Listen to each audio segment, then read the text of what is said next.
Hi, everybody. Let's get straight to the point, shall we? We all know vacuums suck, right? Well, we got a new vacuum, and sure enough, the new vacuum stopped sucking. For the second time in the first 9 months of ownership. So this is a true story from 2020, when all of us had been cooped up for far, far too long. Jenny, my wife, she was on the phone with the vacuum warranty people. Now, she was on speakerphone, so I could hear them because I was helping out my oldest son in the corner of his room setting up a brand new lizard cage that he had just saved enough money for. Co-parenting. It was a long conversation, many holds. Jenny was doing things while she was on hold, so it was no big deal. And we were all having a nice time chatting. And then Theresa from the vacuum warranty place, she gets back on with an offer. That sucked. Now they wanted to send us a replacement part that we would install ourselves into our vacuum, and they wanted to charge us $100 for it.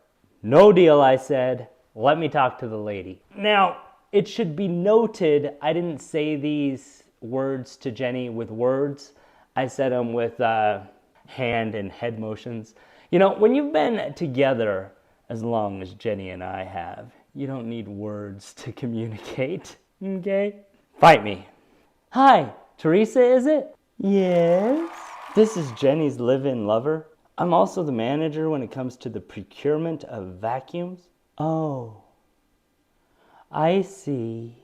Now, I have been brought up to speed on the vacuum situation, and I'd just like to ask you a personal question, if I may. Okay. If you were to have purchased a brand new vacuum, excited for it to suck appropriately, and it just didn't suck at all, would you gamble another $100 to see if it started to suck?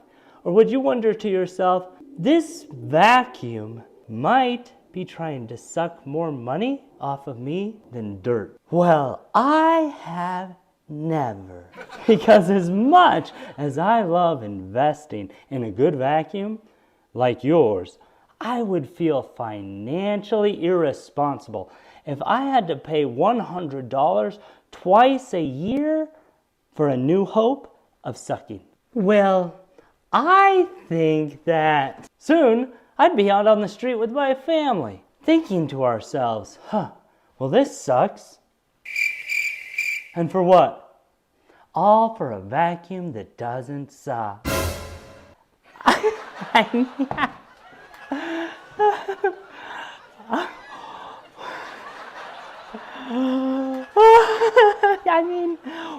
mean, when you put it that way. Don't mistake me, Theresa. What I mean is, I need a little bit of help navigating these emotionally difficult waters that are washing over us right now in a sea of carpets that just need vacuuming. Well, I would probably... Because I'm having trouble formulating what I should do, Theresa, with this non-working vacuum here that has your warranty information and phone number right on the side of it. My phone number? Yeah. Are we to become regular correspondences until one day our paths are so intertwined they make a Hallmark movie about us and our adventures in the discussions in sucking, Theresa? Is that what we want here? Is that what we're after? You know what? Let me speak to the manager about your concerns. May I place you on hold for 1 moment, please? That would be fantastic, Theresa. What a marvelous idea. I'm going to let my manager know you're speaking to your manager. Hello. I have some fantastic news. We'll send you a whole new vacuum free of charge. Well, wouldn't you know it? That is good news.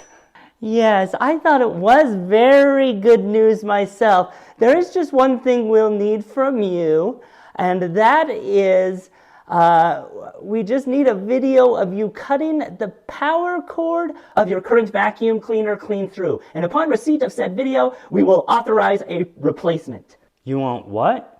Excuse me, you want what? Yeah, just one, all we need, yeah, is just one video of you clearly cutting the cord and then showing the serial number of the vacuum you're cutting the cord of.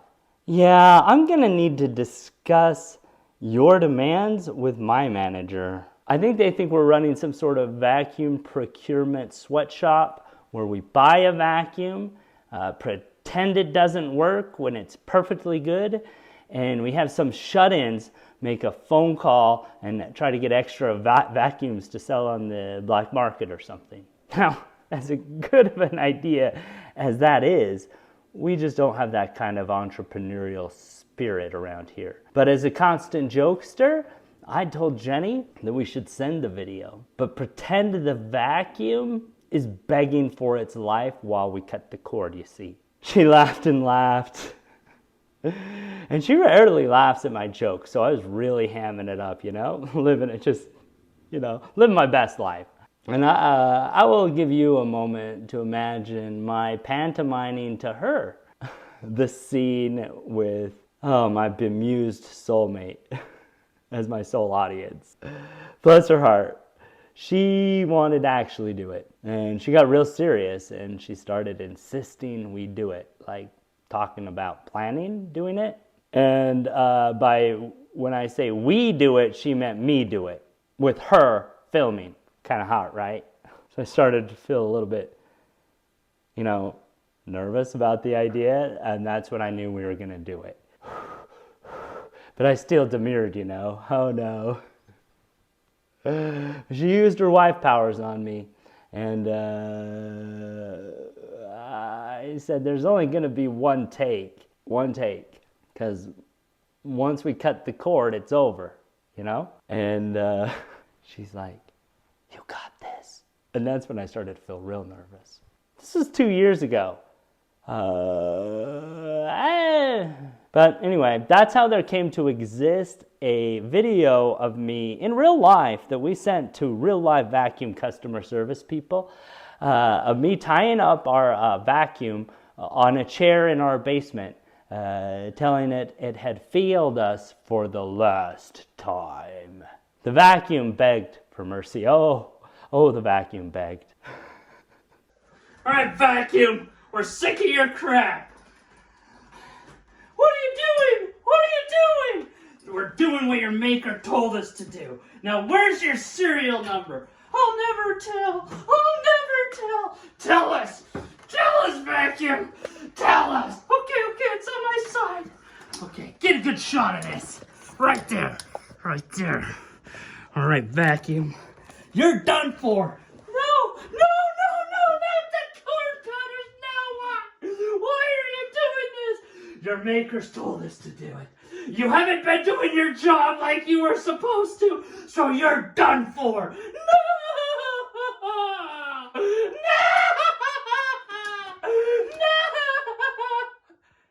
All right.